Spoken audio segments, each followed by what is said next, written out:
Good afternoon. The committee will come to order. I'd like to welcome everyone, and our colleagues will be here shortly. We're going to have votes here that's going to interrupt us probably any minute, and then I'm going to try to get my statement in, probably the ranking member, as soon as he gets here. So we'd like to welcome the folks here, the witnesses, and the members as they come to the Subcommittee on Asia and the Pacific. The ranking member, Mr. Feli-Mavega, is not able to be here today, so Mr. Berra will sit in his place this afternoon. Mr. Berra and I will make opening statements, and other members will be recognized for 1 minute, assuming the timing goes right for all this. In many ways, the Burma we see today is much different than the one we knew only a few years ago, at least at first glance. The sudden and unexpected democratic transition, which opened Burma's frontier to the world, was welcomed by democracy advocates everywhere. In fact, I traveled to Burma in August of last year and saw a number of these changes. To be sure, we're all pleased that Nobel Peace Prize winner Aung San Suu Kyi is finally free and a duly elected member of Parliament. The same can be said of the regime's actions to release nearly 30,000 jailed citizens, of which 1,071 were political prisoners. However, as we have seen, the political and social situation in Burma is extremely fragile, and there is still much work to be done. The escalation of human rights abuses committed by the Burmese military and the civil unrest between Burma's Buddhist majority and Muslim minority is threatening the progression of future political reforms. Regrettably, the rise of anti-Muslim violence has so far displaced over 250,000 individuals, destroyed over 10,000 homes, and killed nearly 300 people. Evidence shows the Burmese military perpetrated some of these attacks directly. In other situations, the military and police just stood by and watched the violence unfold. What is not often mentioned is that over the last year or so, nearly 1,000 Rohingya and 200 Kachin prisoners of conscience have been arrested and detained for their religion or ethnicity, or practicing their right to freedom of assembly. This, I think most would agree, is unacceptable. A year ago, President Obama received 11 commitments from President Thein Sein, which were reaffirmed in May when he made an official visit to the White House. However, those commitments remain largely ignored. These unfulfilled promises include establishing a UN High Commissioner for Human Rights office, allowing international humanitarian access to conflict areas, taking decisive action in the Rakhine State to end discrimination of the Rohingya Muslims, and ending illicit weapons deals with North Korea, among others. Despite substantial evidence that reforms are languishing behind a corrupt governing system that is still being manipulated by the veiled hands of the military, the Obama administration has moved forward with offers of more rewards, deals, and concessions. Over the last year, the administration has lifted investment sanctions, lifted import bans, allowed Burma's military to observe Cobra Gold, the largest military exercise in the world, lifted visa bans on top Burmese politicians, hosted President Thein Sein at the White House, signed a trade and investment framework agreement, began the process of admitting Burma into the Generalized System of Preferences program, and initiated military-to-military engagement. It is as a result of these actions that today's hearing is being called to examine the administration's decision to transition from an action-for-action engagement strategy to one that I believe it labels as proactive. This contrasts with America's long-standing Burma policy that enjoyed support on both sides of the aisle. Years of bipartisan cooperation of Congress, which resulted in the imposition of widespread sanctions on Burma, is now, I'm afraid, being overlooked. As the administration has raced to turn Burma into its success story, I believe its engagement strategy has lost sight of the realities on the ground and has become hasty and, I'm afraid, also misguided. I do not believe the administration has provided enough time for nascent political reforms in Burma to take root. As a result, it's premature to assess whether the changes we have seen are genuine, because Burma has not yet demonstrated it is committed to a long-term path of democratic governance. Constitutional revisions that implement reforms at the central and local levels have not occurred. So until this happens, all the optimism and hope is purely speculation. Specifically, I want to focus on the administration's unilateral decision to pursue engagement with Burma's military.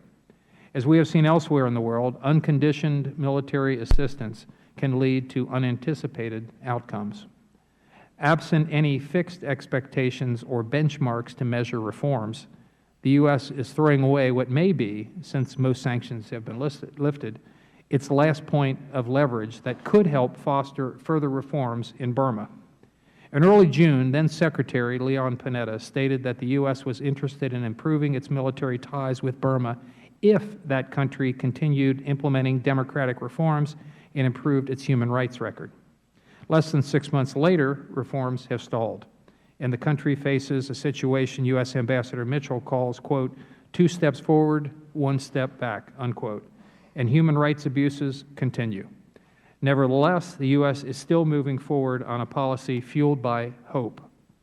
The administration's decision to pursue a military-to-military relationship with Burma ignores and disregards the concerns of Burma's ethnic minorities who continue to express their opposition.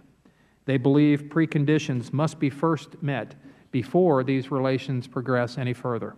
With that in mind, I hope today's witnesses will finally detail the administration's short and long-term plans to implement its policy, including how military engagement will end the Burmese military's perpetration of human rights violations, help Burma achieve national reconciliation, reform Burma's constitution, or create an independent judiciary. And I hope we can learn how it plans to proceed in working with military leaders who have not demonstrated a sincere interest in reforms, have not ended violations of human rights laws, have not adhered to ceasefire agreements, and have not held their own accountable for their horrendous crimes. Without such a roadmap, it remains very unclear whether future reforms in Burma will be consistent with goals established under U.S. laws. Lastly, the reopening of the USAID mission in Burma was an important step in our engagement strategy because there is a critical need for Americans on the ground to assess what is actually happening there. At the same time, with all these lingering concerns about Burma's future, it is prudent that U.S. assistance is targeting those areas and helping those communities in most need. So I hope today's witnesses can also provide us with more details about the growing foreign assistance budget for Burma and those areas where additional funding has been requested. And I would also note that we'll be welcoming the gentleman from New York, Mr. Crawley, and the gentleman from Arizona, Mr. Franks, this afternoon. They'll be joining us. I ask unanimous consent that they be permitted to speak and ask questions after members of the subcommittee have done so without objection so ordered. Obviously, Mr. Ami is not here yet this afternoon. Mo, would you like to make an opening statement? Okay. Then what we'll do is go into recess here while we go over and vote. We'll be back in a little while. I'm not sure how many votes we have. 2 votes. So I'm guessing it'll be approximately a half hour. So apologize for any inconvenience to everybody. It's going to hurry up and wait things, but votes have been called, so we have to go and do our constitutional duty. So we'll be back shortly. So we're in recess. Thank you.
So I've already given my opening statement, so I'm going to go right to you.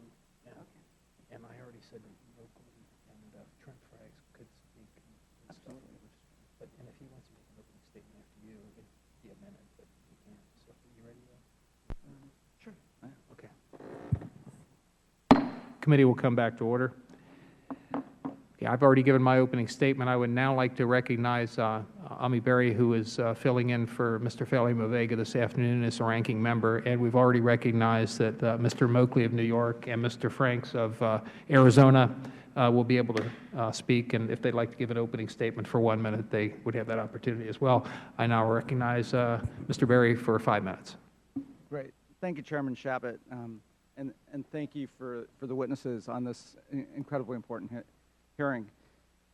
Obviously, as we look to Burma as a country and a future democratic ally, it is a nation that is at a crossroads, emerging from, what certainly has been a difficult past and hopefully a future filled with promise, but certainly that opportunity is not without challenge. And I certainly look forward to hearing your testimony as witnesses of how we as a nation that fosters democracy advance in that challenge.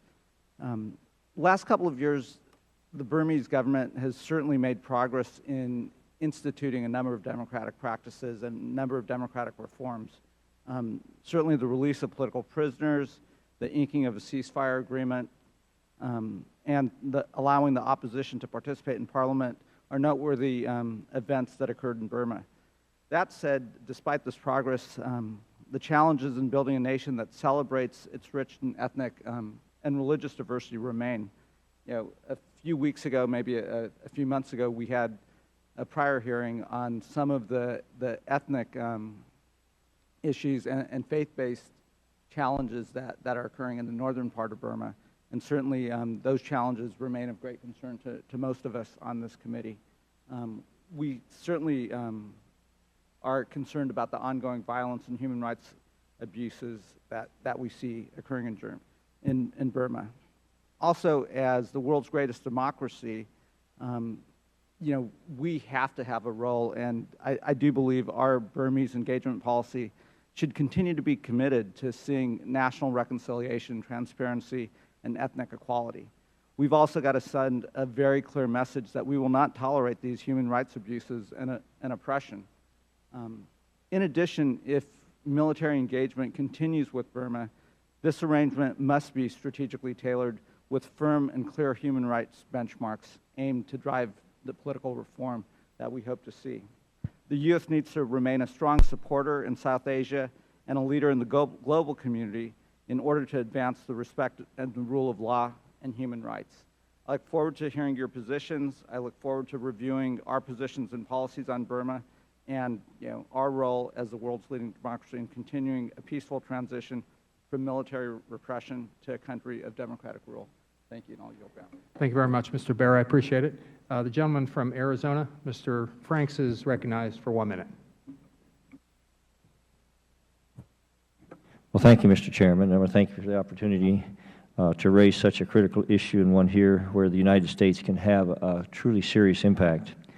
One of the topics of this hearing will be how the Department of State and Department of Defense are reviewing military-to-military engagement with the Burmese Army, or the Burmese military. The Burmese military happens to be one of the worst oppressors of human rights in recent history, and I urge the administration to work closely with Congress throughout this process.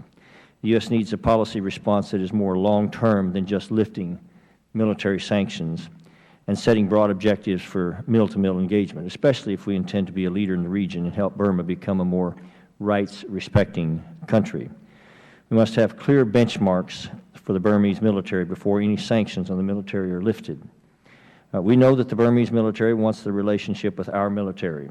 Our actions must incentivize the military to reform. Benchmarks should focus on the implementation of constitutional reforms that curb the military's control over the civilian government, transparency and accountability by the military, and to end abuses of ethnic and religious minorities. I recently returned from a congressional delegation to the Philippines, and among the many things I learned there during that trip was how the U.S. can have extensive impact on these countries in Southeast Asia. The U.S. now has an opportunity to make a positive impact in Burma, but we must proceed extremely wisely and leverage the relationship we now have with Burma to encourage the necessary reforms. And I thank you, Chairman Shabbat, for the opportunity to speak today and for addressing this very vital topic in your hearing, and I thank all of you for being here. Thank you very much. The gentleman from New York, Mr. Crawley, is recognized for 1 minute for making an opening statement. Thank you, Mr. Chairman. I also, if I could, if you could pause the clock for a moment, I did note that you referred to me as Mr. Moakley. I apologize. If I could be compared to any great Irish American, it would be Mr. Moakley. So thank you very much. And that's what I had in mind. So. I thank you for holding this hearing today, as well as my colleagues for being here, particularly Mr. Ami Berra, Congressman Berra from California, for his interest, and Mr. Falimo Vega from our side as well. Ini Falimo Vega has been a great champion of the U.S.-Asia relations for many, many years. I'm sorry he can't be here today. Many of you know that I am the lead sponsor of legislation that imposed many of the sanctions on Burma, the Bloc Burmese Jade Act in particular. I worked on this with our then-ranking member, Tom Lantos, and fully took the responsibility of the legislation on after his passing. I also worked very closely with Mr. Lantos on the Burmese Freedom and Democracy Act. He was someone who was a true champion for human rights throughout the world, and Burma was no less a place of interest for Mr. Lantos. We miss him. As you know, the position of the Special Envoy to Burma, the list of individuals targeted for sanctions called the Specially Designated Nationals, or SDN list, and many other sanctions were created by the Jade Act, which I authored. All that being said, I have to be honest, I am increasingly concerned about the approach our administration has recently begun to take with respect to Burma, especially our apparent plans for mill-to-mill relations and the furtherance of them. And keep in mind, I am someone who initially supported the administration's policy of action for action, but I think we're going well beyond that now. I'm not opposed to talking to the Burmese regime, but I am against unilaterally lifting all sanctions and pressures and granting much sought-after military training if the situation in Burma is stalled or further rolled back.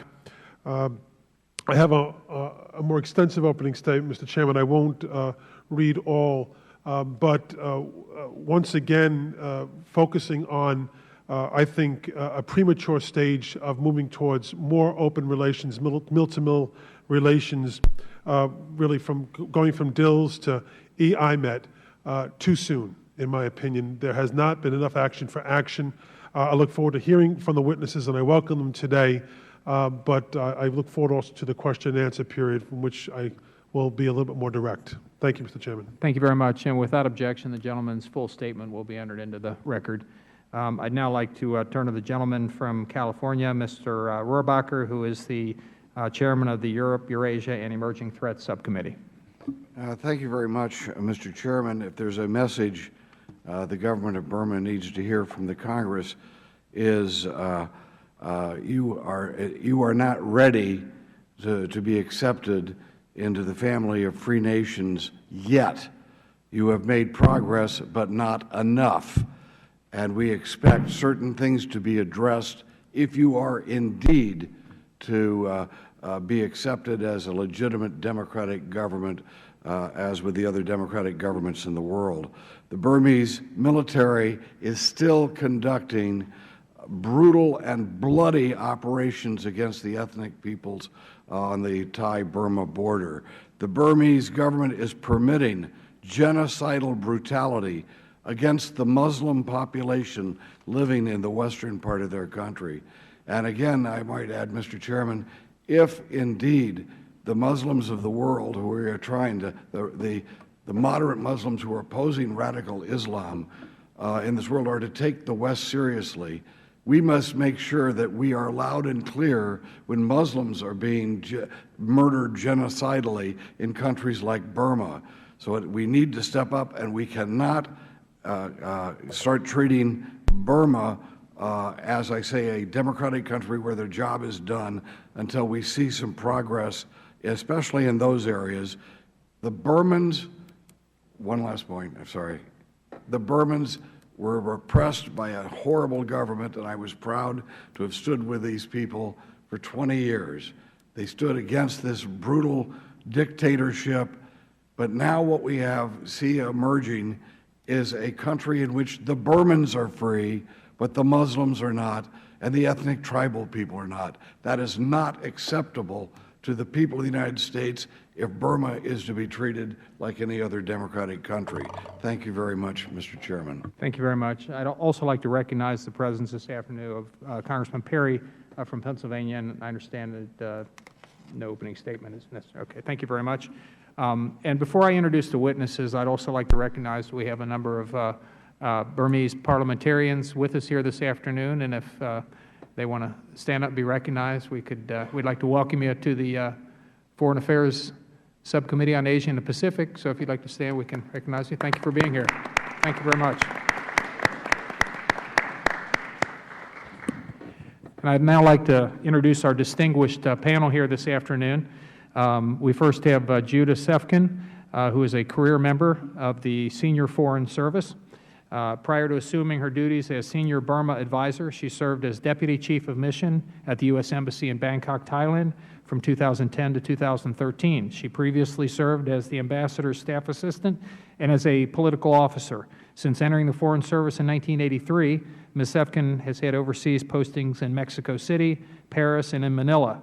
She has also served as Deputy Chief of Mission at the U.S. Embassy in Sarajevo, Bosnia and Herzegovina, and as a desk officer for Rwanda, Burundi, and the Central African Republic, Deputy Director of the Office of Western European Affairs, and as Director of the Office of Nordic and Baltic Affairs. She received a BA in Government from Smith College and a Master's in International Relations from the London School of Economics and Political Science. We welcome you this afternoon. And I'd also like to welcome Deputy Assistant Secretary Vikram Singh. And he is the Assistant Secretary of Defense for South and Southeast Asia within the Office of the Assistant Secretary of Defense for Asian and Pacific Security Affairs. Mr. Singh serves as the Principal Advisor for all policy matters pertaining to development and implementation of defense strategies for the South Asia, Southeast Asia, and the Pacific. Before his appointment in April 2012, Mr. Singh served as Senior Advisor to the Undersecretary of Defense for Policy on Asian and Pacific Security Affairs. He was a Deputy Special Representative for Afghanistan and Pakistan at the Department of State. Mr. Singh lived and worked in Sri Lanka, where he ran a Ford Foundation program on minority rights in conflict in Bangladesh, India, Nepal, Pakistan, and Sri Lanka, and reported on the Sri Lankan Civil War.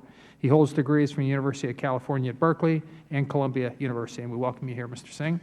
And finally, we have Deputy Assistant Administrator Gregory Beck, who serves as Deputy Assistant Administrator for Asia and has management and oversight responsibilities for all USAID programs in East Asia, Southeast Asia, and the Pacific. He has over 15 years of senior-level leadership experience in development and in conflict and post-conflict environments, including in Asia, Africa, and the Balkans and Caucasus. He was formerly Director of the Office of Humanitarian Assistance with CHF International, and he held a number of positions with the International Rescue Committee, including as Senior Regional Director of Asia and Country Director in Somalia, Kenya, Rwanda, and Croatia. During Mr. Beck's career with the IRC, he led emergency response teams in Somalia, Rwanda, Pakistan, Indonesia, and Burma. Mr. Beck has a master's degree in environmental engineering from the California State University at Humboldt and a bachelor's degree in foreign service and international politics from Pennsylvania State University. He speaks Nepalese and has studied Thai, Kiswahili, Croatian, and Kinyarwanda. So it's a mouthful. So we appreciate the presence, and we're looking forward to your testimony this afternoon. So Ms. Sefkin, we'll turn to you first. We do have the 5-minute rule in effect here. The yellow light will come on, letting you know you have 1 minute to wrap up. The red light will come on, and we'd appreciate it if you would complete your testimony close to that time, if at all possible. So Ms. Sefkin, you're recognized for 5 minutes. Chairman Chabot, Ranking Member Bera, distinguished members of the subcommittee, thank you for the opportunity to testify today about U.S. policy toward Burma and the important transition that is underway in that country. Members of Congress, and particularly those on this committee, have been powerful proponents of human rights and democracy in Burma over the past 2 decades. I know that we share the goal of supporting reforms that complete Burma's transition to become a democratic, peaceful, prosperous member of the world community. We tackle this test cheered by the advances that have been made, yet cognizant of the substantial challenges that remain.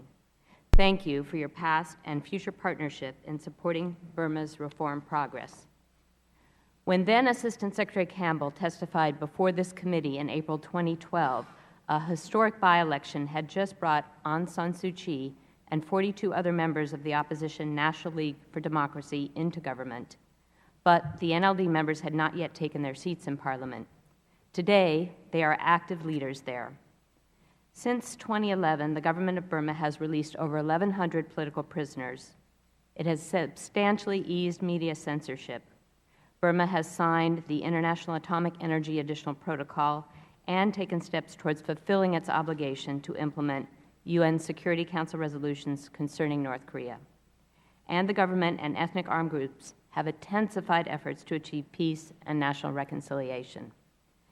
Nearly 4 years after we started down the path of principled engagement, the culture of reform in Burma is increasingly self-driven. Yet, Burma's transition remains fragile. The lifting of the authoritarian regime's heavy hand has exposed long-standing challenges, including a struggle to define national identity. Communal conflict and anti-Muslim discrimination have been unleashed in Rakhine State and across the country. Rule of law, including efforts to promote justice and accountability, continue to be inadequate, and the military remains closely tied to politics and the economy. Power and the benefit of Burma's vast natural resources remain concentrated in the hands of a few. These challenges will be neither quickly nor easily remedied. Nevertheless, our surest road to helping Burma comes through a strategy of engagement that seeks to assist the country proactively in its transition to democracy and development. This is a unique opportunity in modern Burmese history. The people of the country are calling for enhanced U.S. engagement in virtually all sectors, and we must work tirelessly to ensure that the reforms become irreversible. I'd like to briefly touch on 4 key pillars of U.S. policy. The first is promoting national peace and reconciliation. This is Burma's defining challenge, a challenge that has eluded the country since its independence. Without peace and national unity, other reforms will be at risk. To support the peace process, our ambassador, Derek Mitchell, and his embassy team meet regularly with the government and with ethnic representatives of all ethnic groups to encourage an inclusive, transparent peace process. We're supporting efforts to rebuild trust, and we continue to urge all parties to respect the human rights of civilian populations. To counter the disturbing communal violence and anti-Muslim discrimination that has racked Burma, particularly in Rakhine State, we are promoting messages of tolerance, and we continue to urge the government to improve security for all vulnerable populations and to ensure unimpeded humanitarian access to conflict areas. In addition, we are urging efforts to reintegrate communities, and we are pressing the government to implement a path to citizenship for the Rohingya. Turning to a related area of focus, supporting democracy and human rights remains a critical pillar of our policy. We continue to press for the release of all political prisoners and to advocate for the opening of a UN Office of Human Rights. We're implementing programs to strengthen civil society and build democratic institutions. We're also encouraging the revision of laws necessary to protect democratic rights. The need for constitutional reform to allow citizens to freely elect the leaders of their choice, to recognize the rights of minorities, and to establish civilian control of the military is part of this discussion. And this leads me to mention the importance we attach to promoting security sector reform. A military under civilian control that protects the people, promotes human rights, and respects international law is a pillar of democracy and essential to the success of the reforms. Our voice must be heard on this critical issue. We believe that a carefully calibrated military engagement to share lessons of how militaries operate in a democratic framework will strengthen the hand of reformers and is one of the best tools for shaping Burma's most powerful institution at this juncture. My colleague Vikram Singh will elaborate on this, including the benefit Title 22 authorities would offer to provide Burmese military more consistent and structured exposure to international human rights and military justice standards. Let me just briefly touch on two other policy areas. One is supporting... If you could just wrap up, because you're actually over time now. Okay. Supporting Burma's transition to transparent, open market economy that promotes sustainable growth. And the last is also to I'd highlight Burma. We want Burma to be a contributor to regional and global security. And just to say that our continued engagement to effect positive change in Burma is grounded in our strategic interest in a successful, politically, economically progressive Asia-Pacific region and in the fundamental values that go to the core of who we are as a nation. So to prevail and keep our focus on long-term goals, we feel that we must have a strategic approach that is steady and considered but flexible in implementation to keep pace with conditions on the ground. Mr. Chairman, I look forward to continued consultation and cooperation with you on these important issues, and I want to thank you again for inviting me to testify today, and I will look forward to answering your questions. Thank you very much. Mr. Singh, you're recognized for 5 minutes. Thank you, Mr. Chairman, members of the subcommittee. Really want to thank you for inviting me to speak with you today about our engagement with Burma, and I will be summarizing my comments in an effort to stay under 5 minutes. Congress has been instrumental in shaping U.S. policy with Burma, and the Department of Defense views Congress as a critical partner in developing and implementing a strategy for careful, calibrated re-engagement with the military in Burma. The military in Burma remains critical to the ultimate success of reform efforts and a full transition to democracy. We believe the Burmese military is positioned to continue supporting the government's reform program and is interested in taking steps to modernize, professionalize, and reform itself. At the same time, we are fully cognizant the military in Burma retains a prominent role in political and economic life, faces allegations of ongoing human rights abuses, and retains ties to North Korea. It is very clear that a meaningful and sustainable transition for this country and for its military will take many years. Given this complex reality of the military's role in Burma, our policy supports two clear goals. First, encouraging the military to continue its support for reforms, and second, enhancing the military's understanding of and ability to respect human rights and civilian authority and control. The Department of Defense has worked closely with the Department of State to develop a limited and calibrated set of engagements with the Burmese military in support of these goals. The steps we are taking are in line with the recommendations of a range of Burmese stakeholders, including members of the opposition and ethnic groups, who urge us to carefully engage the armed forces to build their support for the reform agenda and to help the military itself modernize and transform. So far, DoD's only interactions in the last 2 years have been limited diplomatic engagement, including through the U.S.-Burma Human Rights Dialogue and pull-asides with Burmese counterparts at multilateral meetings. The resumption of accounting operations for U.S. personnel missing from World War II and unaccounted for in Burma. Workshops and exchanges by the Asia-Pacific Center for Security Studies on rule of law, civil-military relations, and civilian control of the military. Supporting Thailand's request to have Burmese observers at Cobra Gold to observe just the staff planning and humanitarian portions of that exercise. Initial exchanges by the Defense Institute of International Legal Studies to share views on human rights law and the law of armed conflict. These interactions have been largely symbolic. They have not included any training or education. Under current restrictions, we cannot undertake training or education programs, such as DIL's courses on human rights and international humanitarian law. But our limited engagements, we feel, have begun to expose the military to international norms of behavior and to foster some new trust and understanding. Mr. Chairman, members of the subcommittee, the Department does not seek and is not recommending the full normalization of bilateral defense ties with Burma at this time. We are not suggesting the resumption of foreign military financing or full international military education and training, otherwise known as IMAT. Barring significant further progress, the engagement we seek will be limited and calibrated. Over the next year, we hope to continue the existing activities we have started and to expand DIL's engagement to include some formal training in human rights and other related areas for Burmese military officials.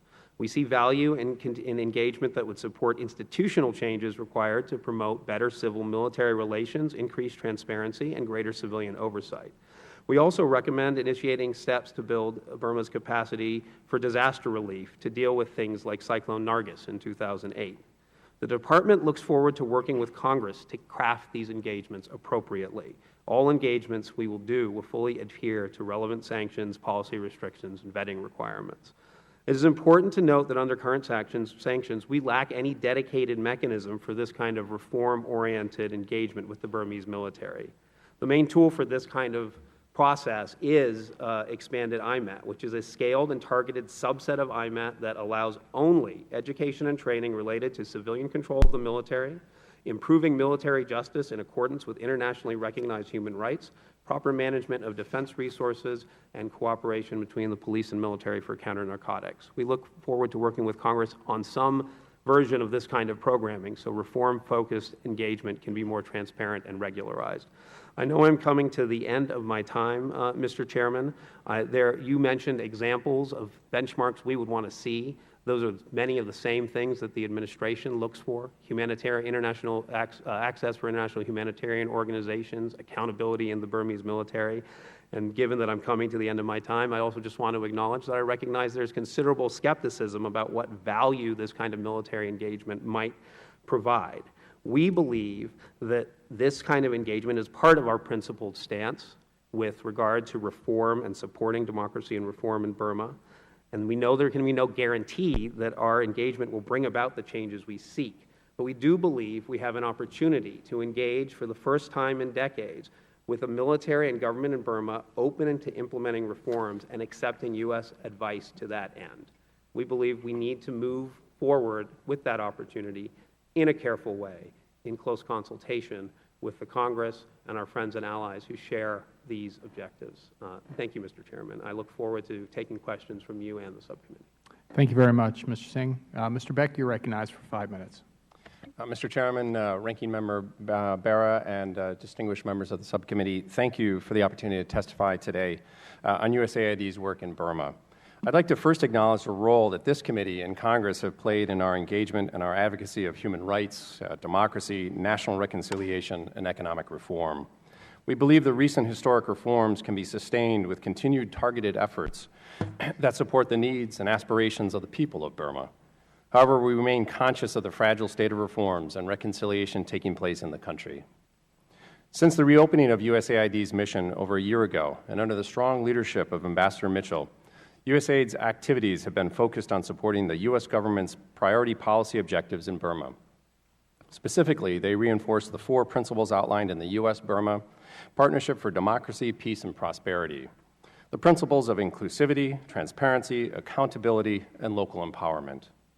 In the spirit of these principles, we are targeting our programming towards 4 key areas at this critical juncture in Burma's transition: democratic reform, national peace and reconciliation, economic reforms towards inclusive growth, and building healthy and resilient communities. In partnership with the people of Burma, we're helping to build the foundation for a peaceful and sustained transition to democracy. Our assistance supports strengthening Burma's nascent democratic and political processes and institutions by promoting free and fair elections, supporting political party development, building the capacity of Parliament, and providing broad assistance to civil society. As an example, a USAID program brought civil society and Parliament together for the first time to draft national legislation. The result of this historic collaboration was a new association law that is more in line with international standards and gives a greater voice and strength to civil society. This process was hailed by both civil society and members of Parliament as a model for the future. Through direct engagement with the people, USAID is ensuring that Burma adopts legitimate and sustainable processes that enable the pursuit of national reconciliation. For instance, our Project for Local Empowerment is working in conflict-prone regions of Burma to create linkages between local border groups, communities, and government officials that promote trust and cooperation. We partner with over 100 local organizations, from human rights groups to humanitarian assistance providers, to help them carry out their vision for Burma. Looking forward, the continued development of the Burmese economy requires responsible foreign and domestic investment. Reforms to the country's legal system are needed to encourage investment that benefits the lives of the people of Burma, protects their environment, and encourages a transparent land tenure system. Towards these goals, we have assumed leadership of the Donor Coordination Mechanism for Agriculture, contributed significant input into the recently approved Farmer Rights Protection Act, and provided technical expertise on the developing land use policies. We've also forged milestone public-private partnerships between American universities and companies such as Cisco, Microsoft, and Hewlett-Packard to provide leadership training, promote and encourage entrepreneurship, and assist small to medium-sized businesses. But for all of our gains to take root, a healthy, resilient population is necessary for sustained economic growth. Over the past few years, Usaid has become a leader in the health sector in Burma, making significant contributions towards combating child and maternal mortality, HIV/AIDS, malaria, and drug-resistant tuberculosis. By focusing in these areas, we are reaching people who were previously unable to access basic health care. Beyond this, our multi-sector Shaitot program works in over 1,000 villages, bringing clean drinking water to over 300,000 people. Additionally, over 38,000 people have improved access to health care, 12,000 farmers are using improved agriculture technologies, and over 6,000 community-based organizations and women's groups have received U.S. government assistance to strengthen their ability to support their communities and to better engage with their governments. Mr. Chairman and members of the subcommittee, the USAID mission in Burma is well on its way to establishing a model mission that maximizes our investment by embracing partnerships and alliances in all that we do. Whether it be with the private sector, international organizations, academia, local groups, or civil society, the relationships and partnerships we forge will provide a catalytic platform for continued engagement to improve the lives of the people of Burma and ensure a safer, more prosperous future for all. I appreciate the opportunity to appear before you today, and I look forward to answering your questions. Thank you very much. We appreciate the testimony of the panel this afternoon, and I'll recognize myself for 5 minutes for purpose of asking questions. Last week, Aung San Suu Kyi gave a speech during her trip to Australia where she said, and I quote, "Those of you who think that Burma has successfully taken the path to reform would be mistaken. If you want to know why you are mistaken, you only have to study the Burmese Constitution. If you read it carefully, you will understand why we can't have genuine democracy under such a constitution," unquote. Burma's constitution has many severe flaws. No civilian control of the military, no independence of the judiciary, no protections and rights for minorities. 25% of the seats in Parliament are reserved for the military, and it bars Aung San Suu Kyi and others from becoming president.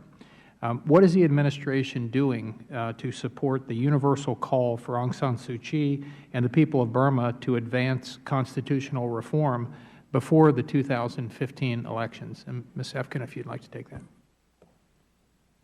Certainly. We very much agree with the priority you attach to that issue.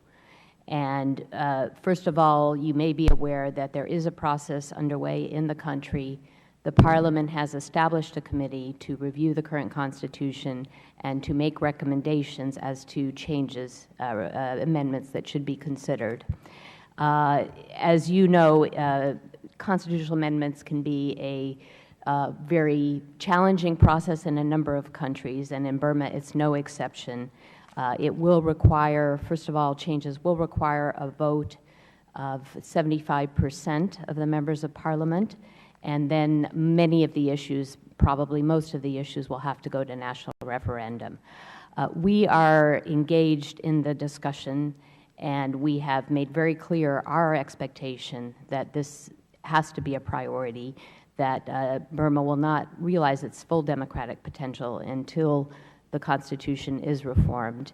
And as the same issues you cited are issues that we regularly cite, the fact that it is absolutely critical, it will be critical that for the upcoming elections to be seen as credible, that the people of Burma are able to freely choose their leadership in free and fair elections.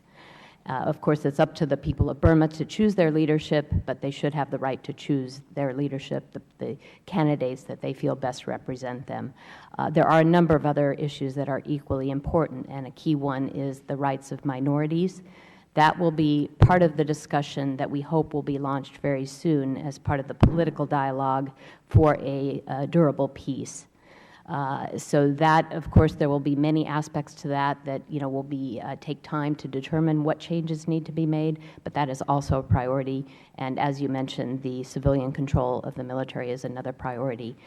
So we, have made clear our position, our expectations, our hopes for the country, and we are certainly willing to provide them technical assistance if it is helpful to them as they undergo this very important challenge. Let me also ask, what are the implications of statements from the administration saying whatever reforms Burma achieves by the end of this year are the only reforms we're likely to see in Burma until the 2015 elections, because its government will be so focused on chairing ASEAN next year? Is the administration really willing to accept such lack of progress? No, not at all. That is not anything that we would subscribe to. We do recognize there will be challenges, that the government is very focused increasingly on its ASEAN responsibilities, but that does not mean we will in any way flag in our continuing our dialogue and our encouragement and pressure to them to move forward on the reforms. All right, thank you. Mr. Singh, I've only got about a minute, so let me get quickly to a question. According to the U.S. State Department's 2011 report to Congress on military and intelligence aid to Burma, Burma's primary foreign suppliers of weapons and military-related technologies were state-controlled arms companies from China, North Korea, Russia, and Belarus. There is little doubt North Korean companies are still supporting Burma's efforts to build and operate military-related production facilities. So although Burma signed the IAEA Additional Protocol on September 17, 2013, there's still no clear evidence that Burma has halted its military relationship with North Korea. A relationship between Burma and North Korea has been and continues to be entirely unacceptable. Does Burma intend to completely sever ties with North Korea or not? Thank you, Mr. Chairman. The Burmese government has decided to end the military relationship with North Korea. But we believe that is the direction they are going. We do not believe that is complete. And I would be very happy to discuss in more detail what we think to be true about this in a classified setting. We see as of primary importance to us and actually many of our allies and partners the full severing of Burma's ties to the DPRK as really critical to advancing beyond anything other than this initial re-engagement we've been talking about. I would certainly agree that that's critical. And my time has expired. The gentleman from California, Mr. Barra, is recognized for 5 minutes. Great. Thank you, Chairman Shabbat. Let me direct my first questions to Mr. Singh. Obviously, Burma sits at a very critical juncture, between China, between an emerging relationship with India, and offers some critical access to trade routes and so forth. But from a military perspective, certainly sits at a critical juncture. It does look like India is increasing some of its military sales to Burma, as well as offering assistance and so forth at a similar time that China obviously is providing a lot as well. How do you see this playing out in terms of vis-a-vis some of the relationships between India and China as well, just from your perspective, and then the U.S.'s role? Thank you, Congressman Barra. I think I need to just very briefly say hello to you from my mother-in-law and father-in-law, who are constituents in California, Dr. and Mrs. Balmer.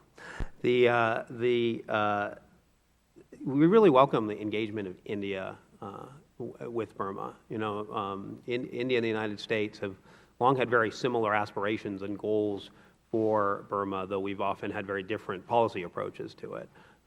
We believe that overall, India's re-engagement with Burma on a whole host of issues will be positive. I would say that we will probably have disagreements about specifics about what that looks like. So, for example, moves into arms sales and other things would be things that we might be concerned about. That said, I think it is incredibly important for Burma to start interacting with militaries other than those that have been their traditional partners and suppliers, and with governments that have been other than their traditional partners. So we welcome that development. We believe China will try to maintain a relationship with Burma, and Burma is finding itself having for the first time in many years to actually figure out where it wants to place its bets, where it wants to put its cards, who it wants to deal with. We'd like to shape the kinds of choices that Burma makes through how we go through this delicate process of re-engagement, with supporting reform at the center of how we approach things. Great. Let me ask, let me see if with elections coming up, and the chairman touched on what, how we shape free and fair elections. What would you define in 2015 as being a fair election in Burma, if we were to look for some standards that we would want to shoot for? Yes, and let me also mention, and my colleague Greg Beck may want to elaborate, but part of our assistance actually is also working with the Election Commission in Burma to help approve its efficiency and ability to monitor and help implement free and fair elections. We would want to see the ability of all Burmese citizens, obviously, to go to the polls, to register, to vote freely, and evidence that there is, no fraud or very limited fraud, in the conduct of elections, that the campaign was conducted in a free and transparent manner, absent intimidation, that, candidates are able to access areas that they represent, and that the citizens of the areas they represent are able to get to the polls. I think, a lot will depend, of course, on what changes they decide to advance as far as there has been discussion in the country. Do they want to keep the current electoral system, or do they want to go to a proportional system? Those kinds of issues are issues for the people to decide. But, in accordance with whatever system they do choose, ultimately that it be, free, everybody's freely allowed to participate. That's a very broad general answer to your question. I might add that we do have, as part of our rule of law project, we're working with the Union Election Commission, helping to enhance their systems and processes, also to enhance access to polling stations, working with civil society to build out on voter education, and also to work as monitors during the elections. Great. In my last 30 seconds, one thing we've talked about on this committee and in the full committee has been one of the core pillars of democracy is, within the rule of law, property right laws. Could you just briefly touch on, any one of you, what property rights in Burma look like today? That's actually a problem, and a problem that needs to be addressed. We do know that there are senior officials in the government that are grappling with it. My understanding is currently there are not really clear property rights in the country, and the problem of land seizures, land grabs is a big problem. But we have heard, and certainly this will very much be tied to our development work in agriculture, that there needs to be clarity and there needs to be reform to provide for clear land rights. Gentleman's time has expired, and I would just note that the members of the witnesses can definitely score points with the panels if they can send greetings from their parents. That definitely is a good move. The gentleman from Pennsylvania, Mr. Perry, is recognized for 5 minutes. Thank you, Mr. Chairman. I'm particularly concerned or interested in the U.S. policy towards Burma. Some of the things I understand, it seems like we're relaxing policy a little bit as a way of, I guess, turning the page.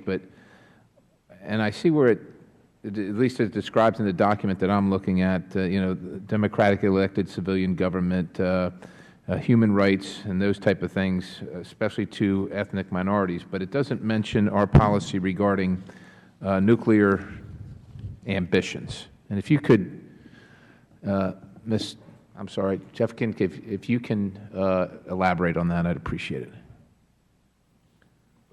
That is very much remains a very key policy priority area for us. As my colleague Vikram Singh said, we have seen positive steps that have been taken by the government to cut off the trade, the arms trade with North Korea, but we cannot yet say that that has been completely implemented. As far as nuclear goes, I think at this point we could certainly, arrange to come back in another setting to discuss in more detail. But the nuclear bit, is less the concern than other systems, I think, at this point. Okay, so do we have, is their relationship with North Korea, is that a showstopper for the United States? Well, first of all, it's part of their international obligation to adhere to UN Security Council resolutions. So, but we've seen those kind of things eroded in the past in other negotiations with other nations where we say no further than this, unless you want to talk about it. So, right. what is our position?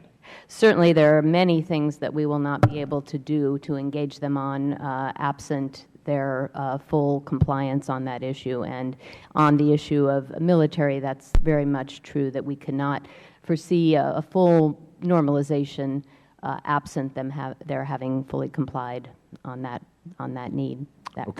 Okay. So on the human rights abuses, particularly with the ethnic minorities, the Christians, the Muslims, et cetera, and the military involvement in that, while I understand the increased dialogue, so to speak, as opposed to the stick, as opposed to the carrot, so to speak, I mean, do we trust these folks enough to do that under dialogue as opposed to the boot? I hate to put it that way, but and do we have quantitative benchmarks, including a timeline for their compliance with any of those things? Let me start to answer, and I'll turn to Vikram perhaps to add a bit more. I guess one thing to keep in mind is they've been very, very isolated. They have not had exposure to Western ways of thinking of operating. So we do think that their exposure to our military, to see firsthand and to be offered that alternative vision for how militaries operate in a democratic framework has the potential to help move them away from their current patterns of behavior. We can't be absolutely sure that it will succeed, but if we don't try, we can be quite sure that it won't succeed. So we do have obviously a number of changes that we are looking for from them before we would be able to move forward, and these include obviously respect for human rights, setting up systems such as ombudsman, inspector generals, mechanisms that would allow to address human rights when they do take place. We obviously need them to be in support of the reform process, in support of the peace process, to stop use of child soldiers, we've talked about North Korea, stop dealings with North Korea, and to develop more transparent systems, budgeting, personnel, and the big difficult issues, tackle the big difficult issues of their role in politics and the economy. So there are a number of issues out there. We do feel that certain issues may be easier to tackle than others, and we do want to retain some flexibility in going forward as how we sort of leverage, our requests and what we're able to provide in exchange. Okay, thank you. I see my time's about to expire. I'm interested in pursuing a further discussion on the previous questions under the appropriate setting. Mr. Chairman, thank you. I yield back. Thank you very much. The gentleman's time's expired. The gentleman from New York, Mr. Crowley, is recognized for 5 minutes. Thank you, Mr. Chairman. And I also want to express, I feel it's a homecoming for me. I served for 12 years on this committee, and I'm getting my legs back. And it's great to be back here. Thanks again to all of you for participating today. As you can tell by my opening statement, I'm a bit skeptical about the advancements that have been made, both on the ground in Burma and our interaction with the junta, the Burmese regime. But Mr. Singh, particularly, do you have plans to proceed to full IMET? I ask this because originally the State Department told us that our involvement would be limited to the DILS program before it proceeded to IMET. Now, however, I believe you are seeking e-IMET funding. With such a quick change, I can only assume you will be quickly changing to full IMET request. Is that correct? And under what conditions would you consider IMET training? Thank you, Congressman.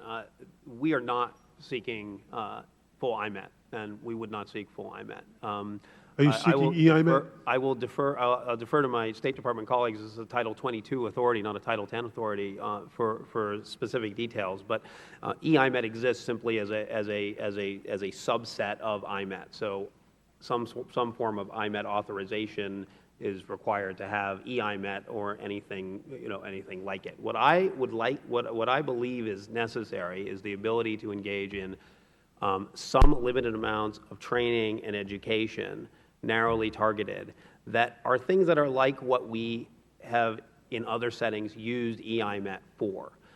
We are not particularly determined to pursue one specific way of doing that. What we'd like to do is work with Congress on what the most appropriate way would be to ensure that we have clear authority and that there is transparency and that there is accountability. And so that would be one way that we've done these sorts of activities, limited scope activities in the past. I would like to assure you that we do not see any danger. There's no one in this administration that is interested in moving down some slippery slope towards fully resuming IMET, FMF, and fully normalizing ties. Constitutional reform is out there. Elections are out there. There are years between here and there. Well, I appreciate but we do need to have an ability to engage and talk and help a path.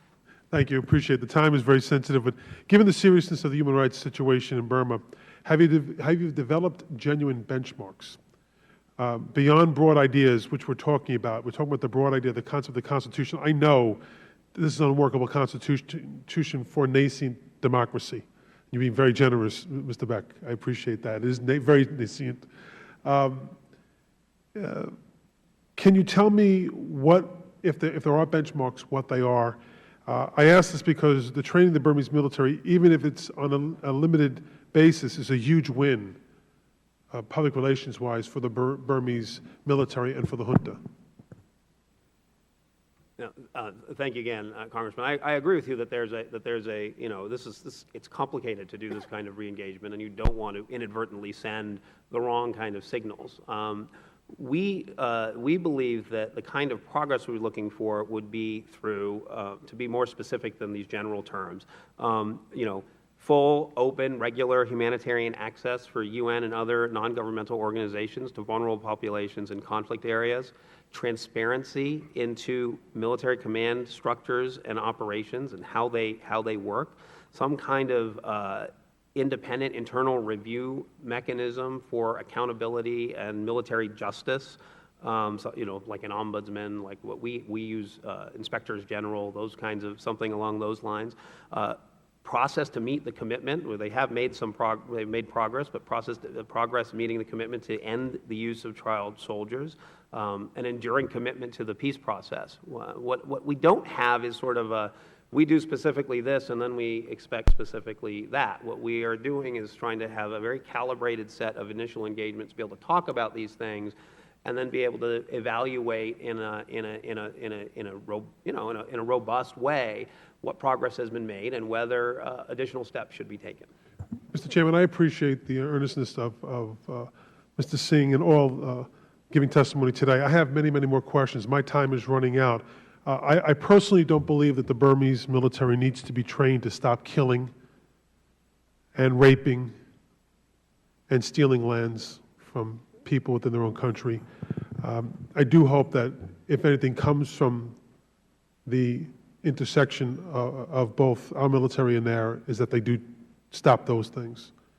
Because that's what's happening in that country today, particularly in the Kachin region, and as was laid out earlier by my colleagues in the Muslim states as well.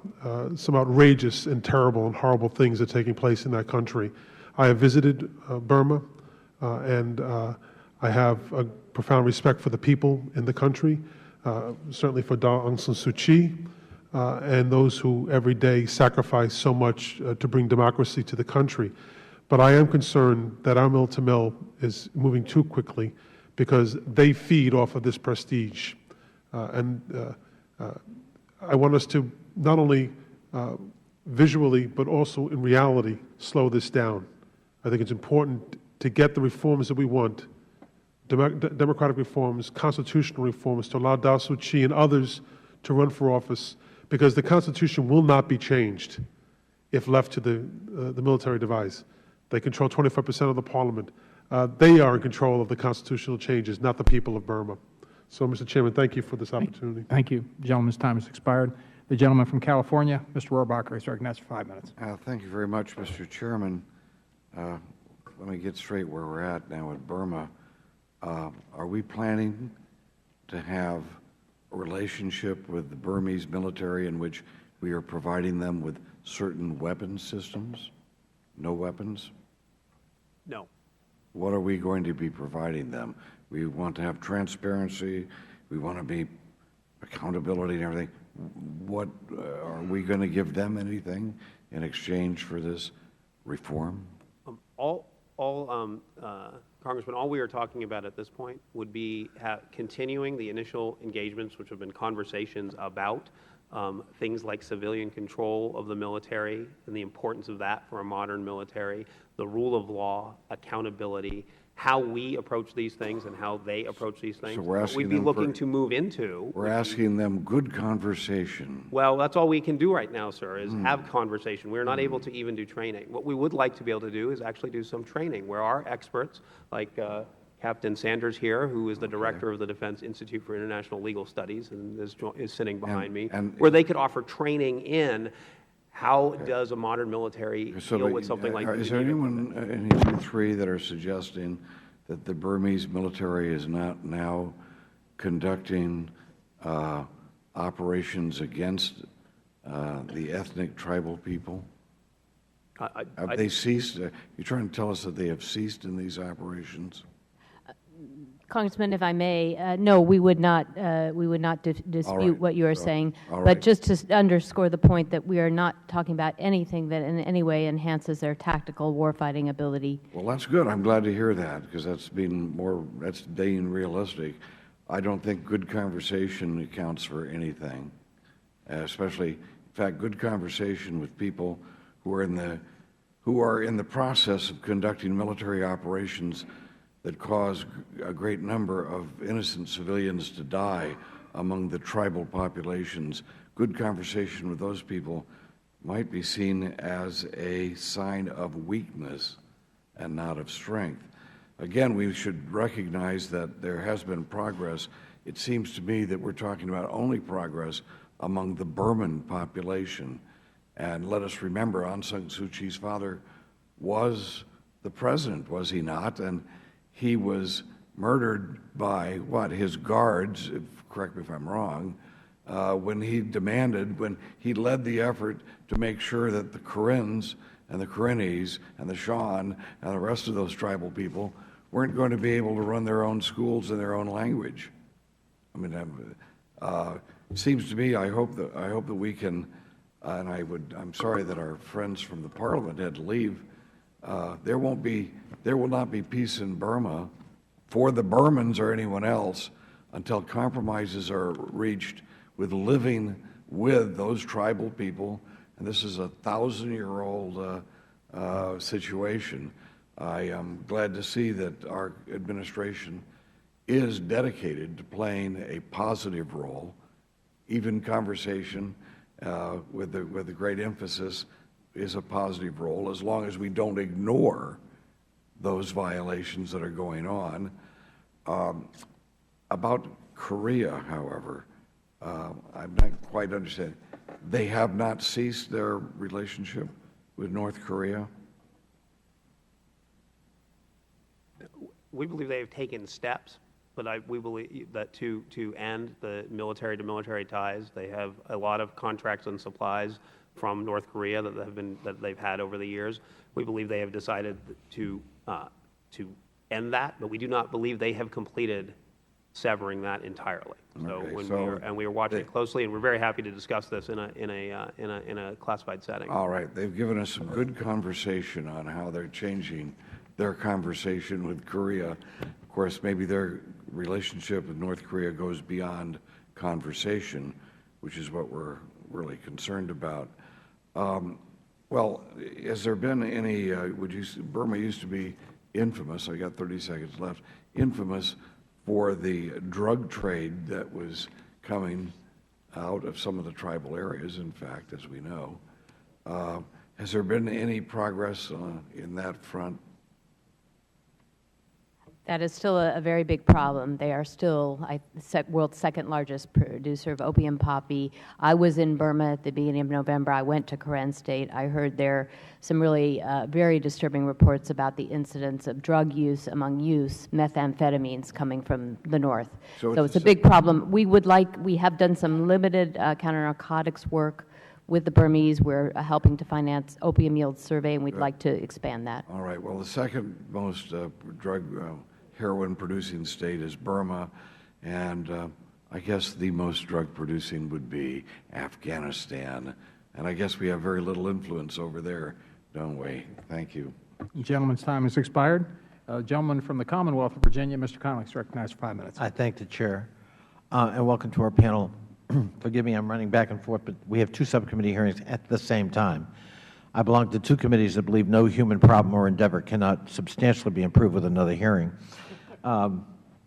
Can you talk just a little bit, Mr. Singh, and maybe Ms. Efkin, about the nature of what seems to be the spreading violence between Buddhists and Muslims in Burma? What's the source of it? Yes, Congressman, it is a historical problem. It's existed. It's based on deep-seated prejudices. There have been waves of violence throughout history in the country, and these latest outbreaks in the past year have been very disturbing. We very much see this as rooted in popular suspicion and prejudices, and we think with the greater opening, some of the authoritarian structures that were in place before were bad, but one thing they did do is tamp down some of these sorts of incidents. And now I think people are searching for what their identity is, and unfortunately it's given rise to bigotry, among certain segments of the population. But that, I don't think, represents the Burma. I think that there are voices for moderation there, but they have not been sufficiently heard. One thing we are doing is working with civil society to help them, give them more voice to speak up to counter this very xenophobic rhetoric. And we are working very closely with international humanitarian organizations to address the immediate humanitarian needs. We're working to try to build trust and confidence-building measures between the communities.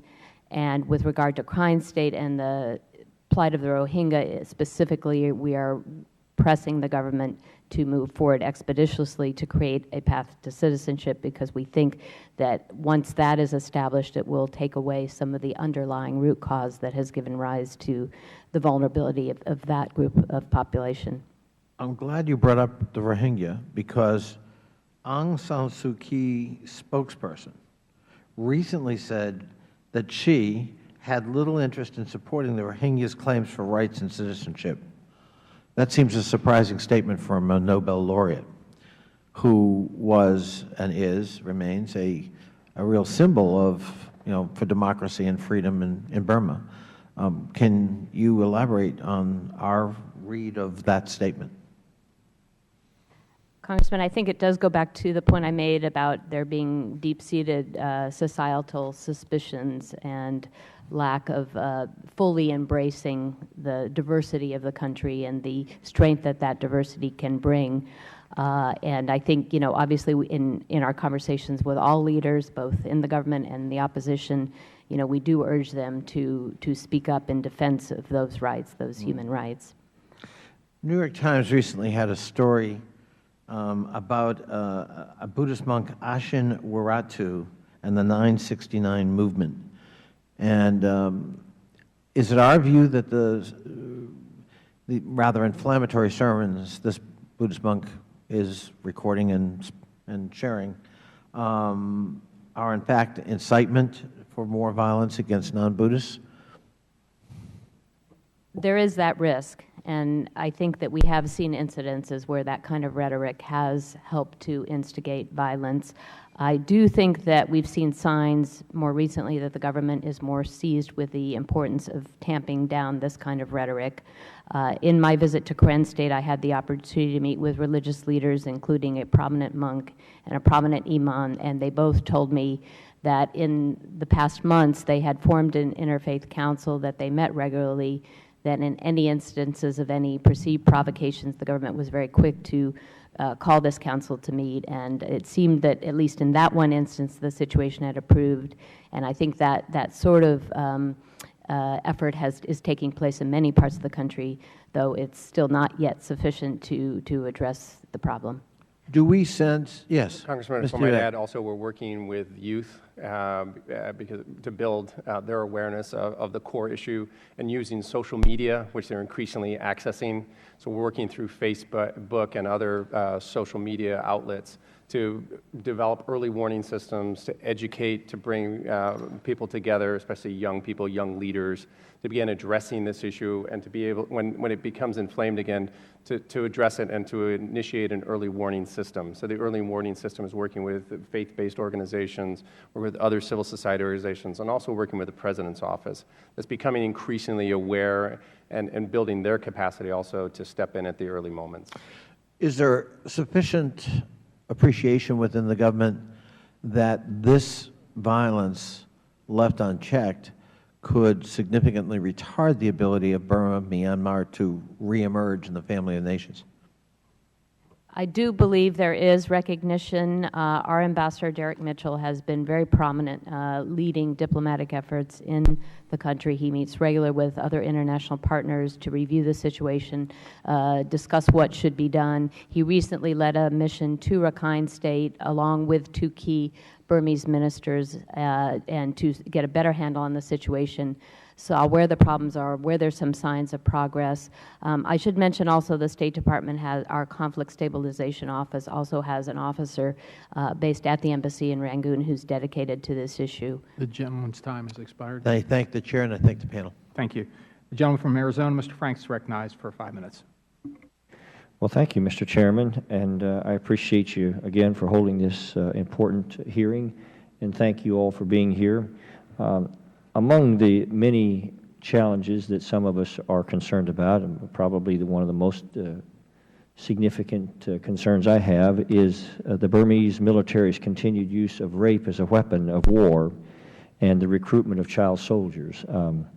Despite a 2012 UN action plan to halt Burma's recruitment of child soldiers, this has continued. And a little over a month ago, our office received yet another report that Burma Army soldiers attacked predominantly Christian Kachin villages, where they brutally gang raped 2 young girls. And these are, of course, just a couple of very well-documented patterns of sexual violence by the Burmese Army.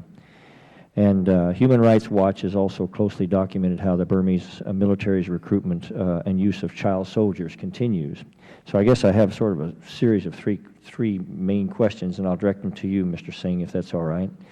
First, how does DOD justify engagement with the military that has a long and recent record of committing these what should be called crimes against humanity? And second, considering the Burmese military's history of failing to meet its requirements, what reassurances were given to the U.S. that the Burmese military will disband its child soldiers and use of rape as a weapon of war? And finally, has the Obama administration implemented any strategies to effectively measure policies intended to decrease the number of child soldiers and the use of rape as a weapon of war?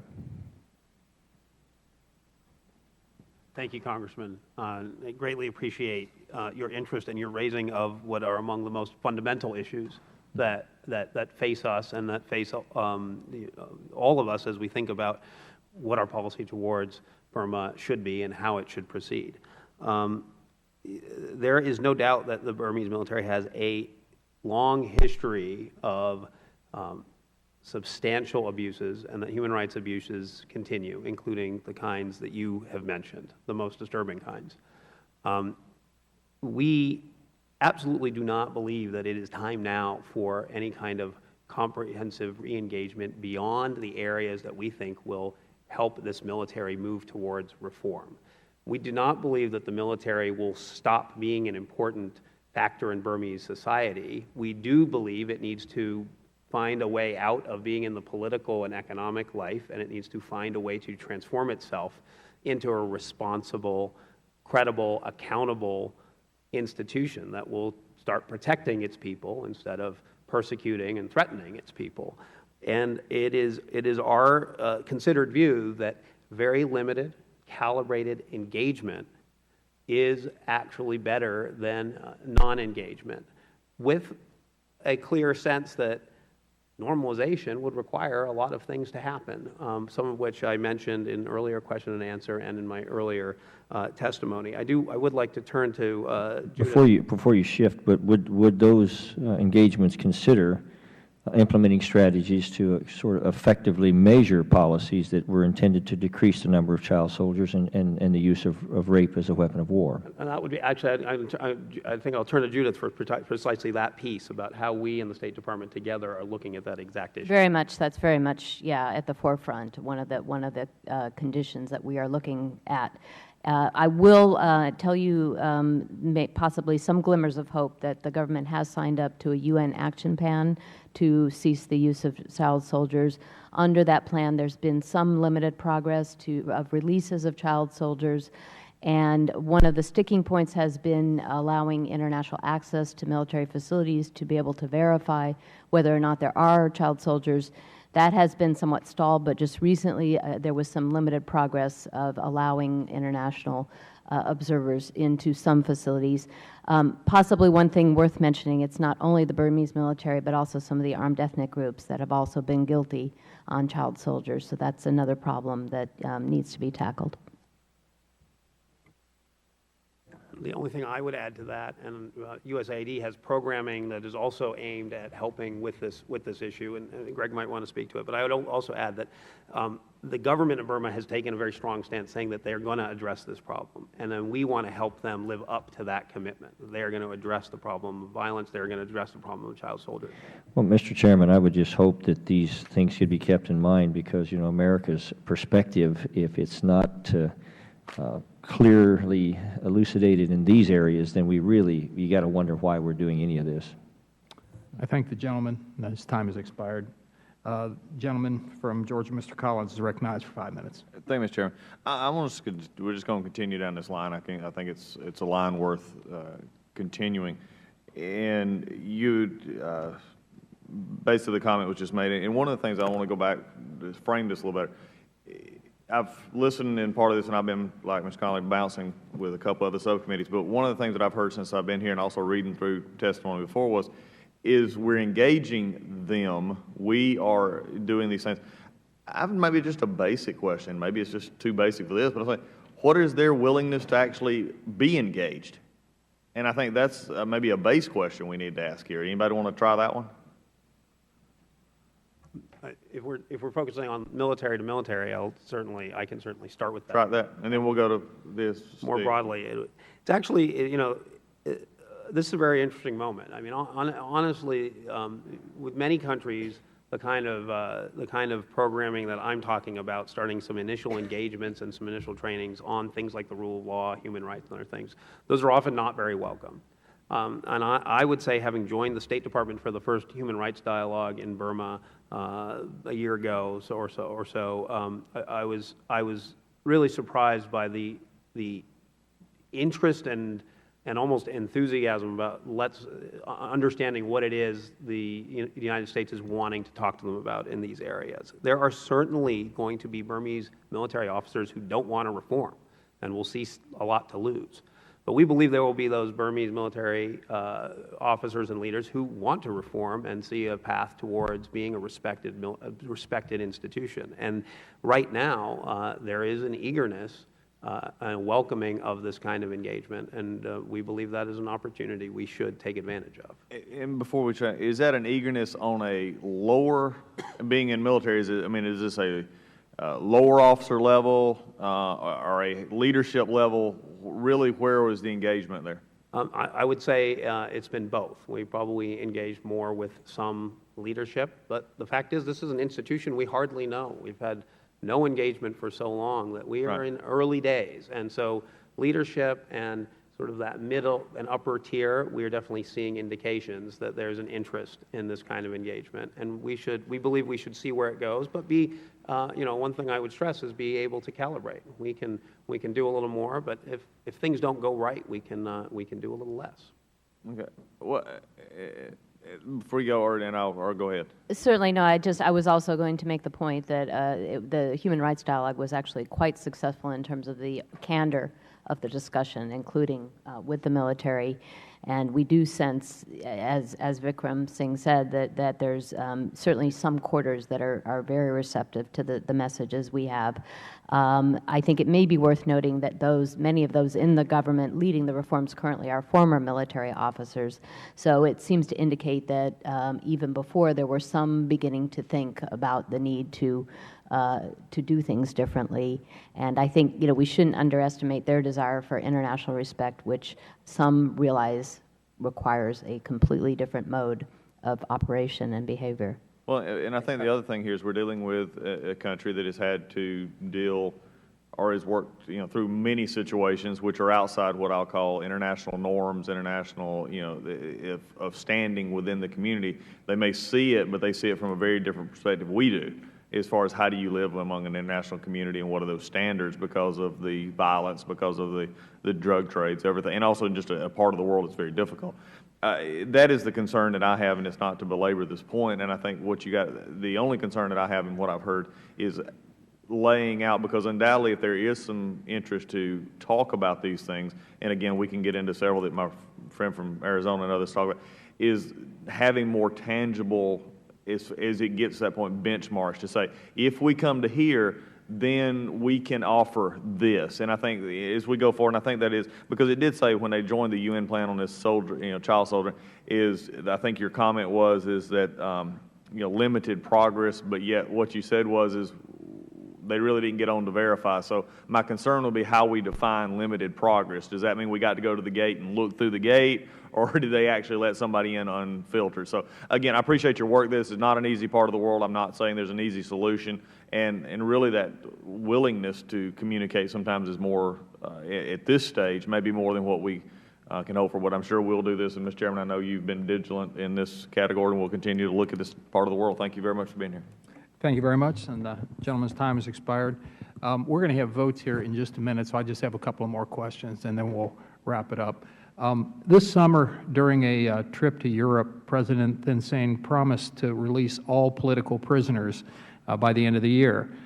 Subsequently, some, but not all political prisoners have been released conditionally. At the same time, there has been a significant rise in political prisoners in the months following President Thein Sein's pledge. More than 200 activists are now currently facing trial under old restrictive laws and the new Peaceful Assembly Act. In addition, more than 1,000 Rohingya have been detained unlawfully since mid-2012 and subjected to cruel and degrading treatment in many instances. Well over 500 farmers face trespassing charges for their plowing protests over government confiscation of their land. Given that the release of political prisoners was a key factor in the decision to suspend sanctions against Burma and increase our economic relationship with the Burmese government, what changes, if any, will the administration make to address this troubling trend and double talk by the Burmese government? Ms. Stephanie? Yes, Mr. Chairman, let me just make a few brief comments, and I think my colleague Greg Beck may be able to add more. You really hit the nail on the head when you talked about the arrests being made under old, deficient laws. Fortunately, there is a recognition that those laws are deficient. There is an effort underway by Parliament to amend these laws, to change, revise these laws, and we have some indications that there's progress being made on the assembly law that is the cause or the basis for many of the arrests you just cited. Mr. Beck already mentioned success that our AID mission was very instrumental in facilitating working towards a much better assembly law. So those are a couple of points. One other point I would make briefly is that one of the things the government has done is established a mechanism, a committee that's reviewing those currently incarcerated to determine which are prisoners of conscience, and that committee does include former political prisoners on the committee. We think it's a good mechanism. We think it's making progress, and we want to see it continue to operate and make progress. Thank you. Mr. Beck, did you want to add to that? Yeah, Mr. Chairman, I would just add that as part of the U.S. mission, USAID is pursuing a calculated policy engagement that really does test the political will of the government of Burma. So targeting these key areas that will affect the people in the most impactful way: agriculture, economic reform, media. We've been working very closely with the Parliament to draft laws of association, the Farmer Protection Act on land use policies that really rise to international standards. When they initially were drafted, they were horrible. But we have seen a willingness from some of the key reformers to listen and to engage with their citizens, and the end result has been a fairly significant and positive advancement on those particular laws that we think will be most effective in really addressing the priority issues of the people of Burma. Thank you. And the bells you hear are the votes being called, but I just have two more questions. The State Department June 2013 report on human trafficking showed that in 2012 alone, Burma's Department of Social Welfare received 195 repatriated victims. In addition, there are reports that the unofficial count could be higher, with UNICEF placing the estimated number of Burmese girls trafficked to the Thailand brothels at 10,000 every year. In light of this information, could you please outline the impact that existing initiatives have had on human trafficking in Burma, and what does the State Department hope to see from the next anti-TIP dialogue? Ms. Sefkin?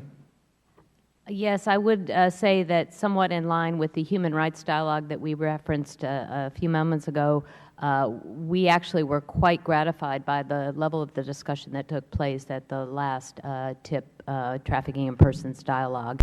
And I think actually the ball is a bit in our court right now to follow through on some commitments that we made to identify funding necessary to help support the action plan that they derived to begin to seriously tackle this problem. All right, thank you. And then one more question, and we'll let you go.